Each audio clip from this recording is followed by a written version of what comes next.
안녕하세요. 진백국어입니다. 오늘은 강서구 백땡땡 학생과 함께했던 클리닝 내용에 대해서 이야기를 좀 해보겠습니다. 오늘 봤던 모의고사는 2019년도 고1 11월 모의고사입니다. 1등급하고는 90점 정도였습니다. 이 정도 난이도면 평균보다 살짝 어려웠던 제시문들이 좀 있었다, 이렇게 봐주시면 됩니다. 또 오늘 주제는 뭘로 말씀드리고 싶은 거냐면 경험과 과감한 추론이라는 거를 중심으로 말씀드리고 싶어요.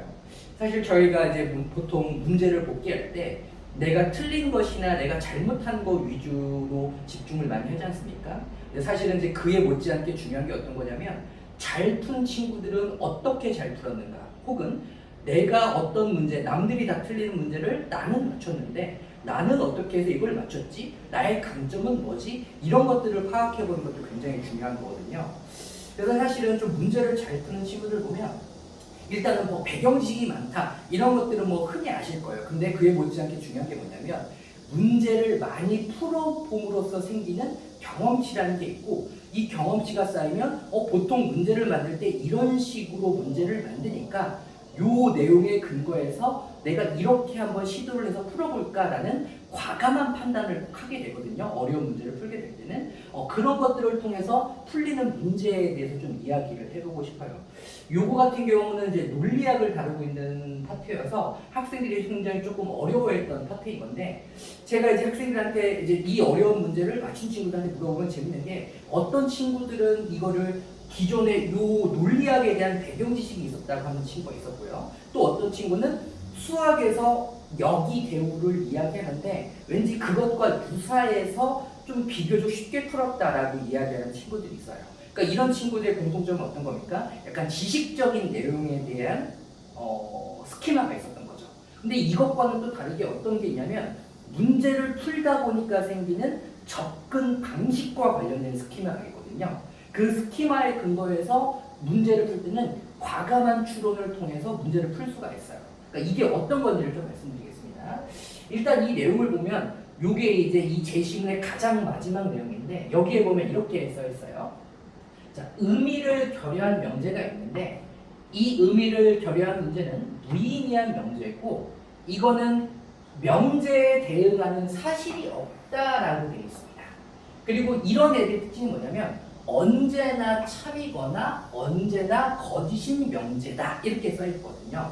근데 이제 이 내용만 보면 사실은 우리가 이런 내용을 처음 접했을 때는 이게 실질적으로 뭐를 의미하는지 정말 깊은 이해를 할 수는 없고 그냥 문자로 써 있는 내용 그대로만 이야기되어 있거든요. 그리고 이제 이게 조금 어려웠던 이유가 본문에 제시됐던 요 도표는요, 보시면 보세요. 맞고 맞아서 맞다, 틀리고 맞아서 틀리다, 맞고 틀려서 틀리다, 이런 식이거든요.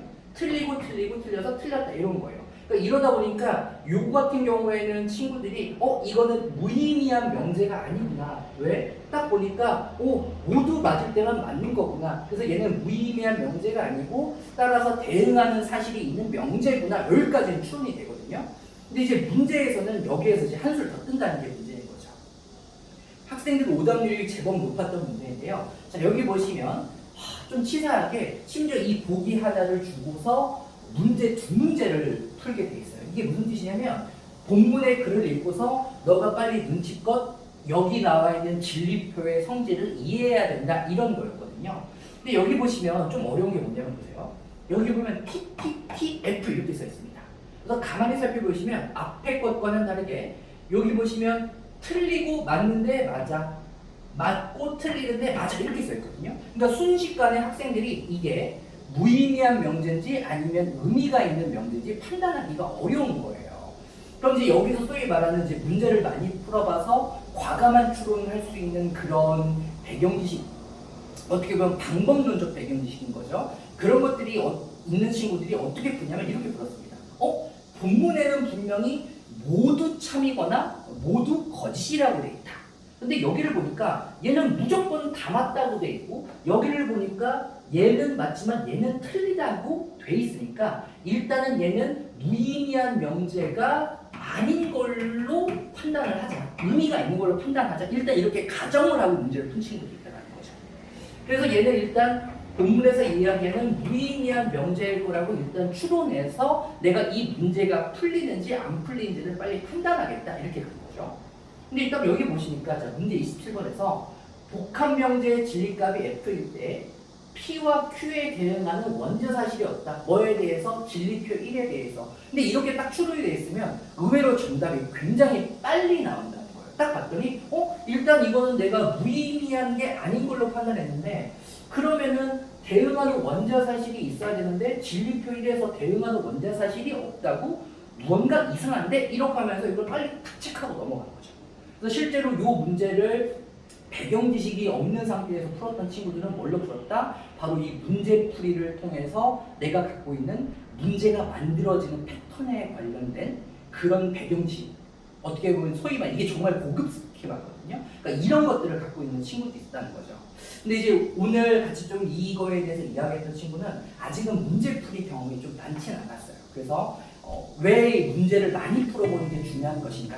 실제로 배경 지식이 없었어도 지식적인 내용이 없었어도 문제를 많이 풀었던 친구가 왜 이런 문제들, 새로운 유형의 문제들, 새로운 내용의 문제들을 풀 때 유리한지에 대해서 좀 같이 이야기해봤던 시간이었습니다. 또 오늘 이야기는 여기까지고요. 제가 또 다음에는 더 알찬 주제로 다시 한번 찾아뵙겠습니다. 감사합니다.